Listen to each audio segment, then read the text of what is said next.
అధ్యక్ష, ఈరోజు గౌరవనీయులు బట్టి విక్రమార్క గారు,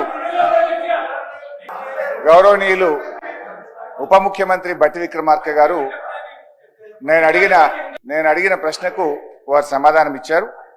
రాష్ట్ర ప్రభుత్వం ఎఫ్ఆర్బిఎం కింద తీసుకున్న అప్పులు 51,277 కోట్లని చెప్పారు. అఫ్ కోర్స్ ఈ రోజు ఉదయం నేను రిజర్వ్ బ్యాంక్ ఆఫ్ ఇండియాది కూడా రిపోర్ట్ తీసుకున్న పొద్దున్నే నెట్ లో. ఈ రోజు కలిపితే ఇంకో 3,000 కోట్లు పెరిగింది. ఆల్రెడీ ఇంతకుముందే 2003వ తారీఖు 5వ తారీఖు తీసుకున్నారు. ఇవాళతో కలిపితే ఇంకో 1000 పెరిగింది. 55,277 కోట్లు ఎఫ్ఆర్బిఎం కింద తీసుకున్నారు. కార్పొరేషన్ గ్యారంటీల కింద 61,991 కోట్లు తీసుకున్నారు.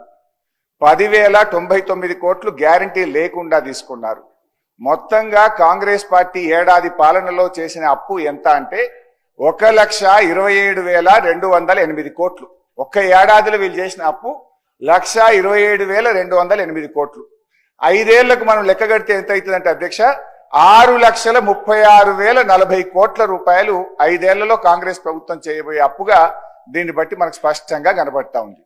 ఇకపోతే అధ్యక్ష, ఈ మధ్య కాలంలో కాంగ్రెస్ పార్టీ నాయకులు వైట్ పేపర్, కాంగ్రెస్ పార్టీ పెట్టిన వైట్ పేపర్ బుక్ కూడా తెచ్చాను. ఇది వైట్ పేపర్. అదే విధంగా బట్టి విక్రమార్క గారు ఈ సభలో పెట్టిన paper.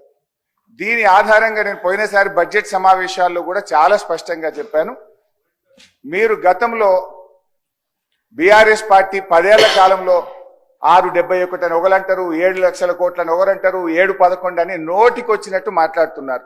I challenge in this house, ఒకరోజు స్పెషల్ గా డిబేట్ పెడతారా పెట్టండి, లేదు ఆడిటర్లను పిలిచి పెడతారా, ఫైనాన్స్ డిపార్ట్మెంట్ పెట్టి పిలుస్తారా పిలవండి. ఐ వాంట్ టు ప్రూవ్ 10 ఏళ్ల బీఆర్ఎస్ కాలంలో జరిగిన మొత్తం అప్పు కేవలం 4,17,496 మాత్రమే. కానీ గోరంతలు కొండంతలు చేసి గోబల్స్ ప్రచారం చేసేటువంటి ప్రయత్నాన్ని ఈ సభ ద్వారా నేను తీవ్రంగా ఖండిస్తా ఉన్నాను. గతంలో గౌరవనీయులు బట్టి విక్రమార్క గారు ఎన్నికల ముందు ఆదాయాన్ని సమకూర్చడంలో కాంగ్రెస్ పార్టీకి అపారమైనటువంటి అనుభవం ఉంది, హామీలన్నీ నెరవేర్చడం మాకు పెద్ద సమస్యే కాదు అని ఎన్నికల ముందు చెప్పారు. వీడియో కూడా ఉంది, కావాలంటే పంపిస్తాను. ఇప్పుడు అధికారంలోకి వచ్చిన తర్వాత ఏమైంది, ఏడాది అయింది, హామీలు ఎప్పుడు అమలు చేస్తారంటే అప్పుల పేరు చెప్పి తప్పించుకునేటువంటి ప్రయత్నం చేస్తున్నారు. ఒక అబద్ధాన్ని 100 సార్లు చెప్తే నిజమైతే అనే విధంగా గోబల్స్ ప్రచారం చేస్తా ఉన్నారు. అందుకే ఈ శాసనసభ వేదికగా సభ్యులకు, రాష్ట్ర ప్రజలకు కూడా ఈ 7 లక్షల కోట్ల అప్పు అని కాంగ్రెస్ పార్టీ చేస్తున్న ప్రచారం తప్పు అని ఈ సభ ద్వారా రాష్ట్ర ప్రజలకు నేను తెలియజేయదలుచుకున్నా అధ్యక్ష.